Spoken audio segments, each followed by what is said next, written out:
বলতে বলতে কতগুলো রোজা চলে গেল, তাই না? রোজা শুরুর আগে মনে হয় যে এতগুলো রোজা কিভাবে থাকবো, কিন্তু রোজা যখন শুরু করি তখন একটার পর একটা উম, রোজা চলে যায়, বোঝাই যায় না। আর তো মাত্র কয়টা রোজা, তারপরে কিন্তু আমাদের Eid. Hello everyone, welcome back to my channel. আশা করছি সবাই ভালো আছেন, সুস্থ আছেন। ওয়েলকাম করছি আমার নতুন একটি ব্লগে। তো আমি যে ব্লগটা আজকে শেয়ার করব সেটা কিছুদিন আগের। সবকিছু ঠিক থাকলে হয়তো বা যেদিন শুট করেছি তার পরের দিনই আপনাদের সাথে শেয়ার করে দিতাম। তো আমি এবারে চেষ্টা করেছিলাম আপনাদের সাথে হয়তোবা রেগুলার ব্লগ শেয়ার করব রমজানের, কিন্তু সেটা আর হলো কোথায়। আপনারা সবাই জানেন যে আমার একটা ছোট বেবি আছে, ওকে নিয়ে সবকিছু ম্যানেজ করা আসলে কঠিন হয়ে পড়ে। তবুও আমি চেষ্টা করে দিতাম আর কি। ইচ্ছা ছিল যে আপনাদের সাথে রেগুলার ব্লগ শেয়ার করব, কিন্তু আমার বাচ্চাটা খুবই অসুস্থ কয়েকদিন ধরে। এখন অনেকটা স্টেবল, তাও পুরোপুরি রিকভার করতে পারেনি। আমার বেবির জন্য সবাই অনেক দোয়া করে দিবেন। ও অনেকটাই দুর্বল হয়ে গেছে আসলে ঈদের আগে এরকম একটা অবস্থা। যাক, তাও হোক, বাবু সুস্থ থাক এটাই দোয়া করি। ও অনেক শুকায় গেছে, বাবুর জন্য সবাই প্লিজ অনেক অনেক দোয়া করে দিবেন, ও যেন তাড়াতাড়ি রিকভার করতে পারে। তো যাই হোক, আমি কিন্তু প্রথম রমজানে আপনাদের সাথে শেয়ার করেছিলাম যে আমরা হচ্ছে ইফতারে কিন্তু ভাতই খাই, ভাজা পোড়া তেমন একটা আমরা খাই না। ভাজা পোড়া খেলে গ্যাস্ট্রিকের সমস্যা হয়, চেষ্টা করি আমরা হেলদি খাবার খাওয়ারই।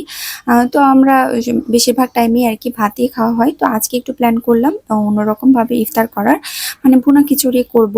মাংস আইটেমের সাথে কিন্তু ভুনা খিচুড়ি খেতে ভালো লাগে, এই জন্য মাংসটা আমি অনেক আগে থেকেই তুলে দিয়েছিলাম, যেন মাংস সিদ্ধ হতে যেহেতু সময় লাগবে। আর আমার প্রেশার কুকারটা অনেকদিন ধরে কাজ করছে না, রাবারের সমস্যা নয় সিটির সমস্যা বুঝতে পারছি না, কয়েকটা রাবার চেঞ্জ করা হয়েছে তবুও কাজ করছে না, যার কারণে আগে মাংসটা তুলে দিয়েছিলাম যেন ধীরে ধীরে কুকড হতে থাকে, ভালো করে ওয়েল কুকড হয়।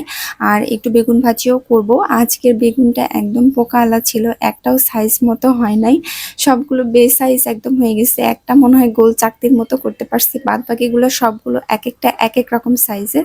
তো যাই হোক, কোনো ব্যাপার না, এটা তো আমরাই খাবো, বাসার মানুষই খাবে। আর আমার বোন মেহমান, কিন্তু ও তো আমার বাড়ির মানুষই। আর এই যে এইদিকে কথা বলতে বলতে আমি একটু তাড়াহুড়া করতেছিলাম, জালটা বেশি হয়ে গেছে। উম, আর হচ্ছে একটু পোড়া লেগে গেছে। তো এর একদম বেশি পোড়া লাগে নাই, এরকম খেতেও কিন্তু ভালো লাগে বেগুন ভাজি। বেগুন ভাজি কিন্তু ভুনা খিচুড়ির সাথে খুব ভালোভাবে যায়, এই জন্য একটু বেগুন ভাজিও করছিলাম। আমাদের বাসায় সবাই মূলত ল্যাকটা খিচুড়িটাই বেশি পছন্দ করে, মানে নরম খিচুড়িটা। কিন্তু যখন মাংস আইটেম করা হয় তখন হচ্ছে ভুনা খিচুড়িটাই রান্না করা হয়। তো শেষ রাতে তো কিছু রান্না করতে হবে, মাংস তো থাকবেই, সাথে আমি একটু ডাল সিদ্ধ করে নিচ্ছিলাম, একটু ডাল রান্না করব। সময় হলে আগে ডালটা রেডি করে রাখবো, নইলে ইফতারের পর।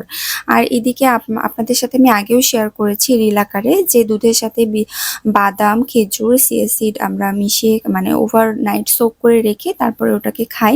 এটা খুবই একটা হেলদি খাবার। তো রোজা শুরু হওয়ার পর থেকে এটা খুব একটা খাওয়া হচ্ছে না, তো ভাবলাম আজকে একটু ভিজিয়ে রাখি, আগে থেকে একটু ফ্রিজে রেখে দিব, তাহলে কিন্তু ঠান্ডা ঠান্ডা খেতে ভালো লাগবে। তার করার আগে আগে বের করে তখন মধু বা কলা কিছু একটা অ্যাড করলাম। আর শরবত এখানে চিনি শরবত করছি। আমাদের চিনি শরবতটা বেশি খাওয়া হয়, মাঝে মধ্যে আমরা গুড়ের শরবতও খাই, কিন্তু চিনি শরবতটাই বেশি খাওয়া হয়। আর এর সাথে একটু লেবু আর ট্যাং মিক্সড করে দিচ্ছিলাম, যাতে করে টেস্টটা আরো ভালো আসে। আর সবশেষে এই তো ভুনা খিচুড়িটা জন্য আমি পোলাওয়ের চাল, তারপরে ভাতের চাল, মসুর ডাল, মাসকলাইয়ের ডাল, মুগ ডাল সবকিছু প্রিপারেশন করে নিচ্ছিলাম। চালটা আগে থেকে ভালো করে ধুয়ে রাখলে ভালো হয়, তাহলে তাড়াতাড়ি খিচুড়িটা রান্না হয়ে যায়। তো এখানে আমার সময় ছিল না, সাথে সাথে করে সাথে সাথে তুলে দিছি। আর এখানে পেঁয়াজ মরিচ হালকা একটু ভেজে নিয়েছি, তারপরে একটু গরম মশলাও দিয়েছি, হালকা একটু ভেজে নিয়ে তারপরে চালগুলো দিয়ে দিয়েছি। চালগুলো দেওয়ার পরে যা যা মশলা লাগে সবগুলো দিয়ে চাল সহ মশলাগুলোকে ভালো করে কষিয়ে নিয়েছি। এভাবে কষিয়ে রান্না করলে কিন্তু খিচুড়িটা বেশি টেস্ট হয়। আবার অনেকে মাখিয়ে দিয়ে রান্না করে, তো আজকে একটু স্পেশাল করেই করছিলাম, যার কারণে সবগুলো কষিয়ে রান্না করছি। এবার ভালো করে কষিয়ে নিয়ে পানিটা দিয়ে দিলাম পরিমাণ মতো। তারপরে যখন হয়ে যাবে তখন একটু দমে রেখে দিব। আমার এই যে খিচুড়ি প্রায় অলরেডি হয়ে গেছে, এখন আমি 10-15 মিনিটের জন্য দমে রেখে দিব, একদম চালটা যেন ভালো করে ঝরঝরা হয়। আর এদিকে কিছু ফ্রুটস কেটে নিচ্ছিলাম, কেটে আমি টেবিলে সব রেডি করে রাখছিলাম। আর এটাও ফ্রিজ থেকে বের করে নিলাম। এখানে একটু কলা অ্যাড করব। এটা খেতে অনেক মজা হয়, আপনারা অবশ্যই বাসায় ট্রাই করে দেখবেন। আর সবশেষে একটু মধু দিয়ে দিব। ঠান্ডা ঠান্ডা খেতে এটা খুবই মজা লাগছে, মানে লাগতেছিল। ইফতারের পর এটা আমরা খাইছি, খুবই মজা। আর শরবতগুলো সব ঢেলে নিচ্ছিলাম, যেহেতু আর সময় নেই সব কিছু রেডি করে নিচ্ছি। আমার লাস্ট মোমেন্টে এসে খুবই তাড়াতাড়ি লেগে যায়, খুবই তাড়াতাড়ি করে ঝটপট করে কাজ করতে হয় আমাকে, কারণ একা হাতে সব কিছু করতে হয়, আবার বাবুকেও সামলাইতে হয়। তো এই তো লাস্টে আমি সব প্লেটিং করে নিচ্ছিলাম। খিচুড়িটা আসলেই মজা হয়েছিল। মাঝে মধ্যে একটু এরকম খাবার খেতে ভালো লাগে হঠাৎ মঠাৎ।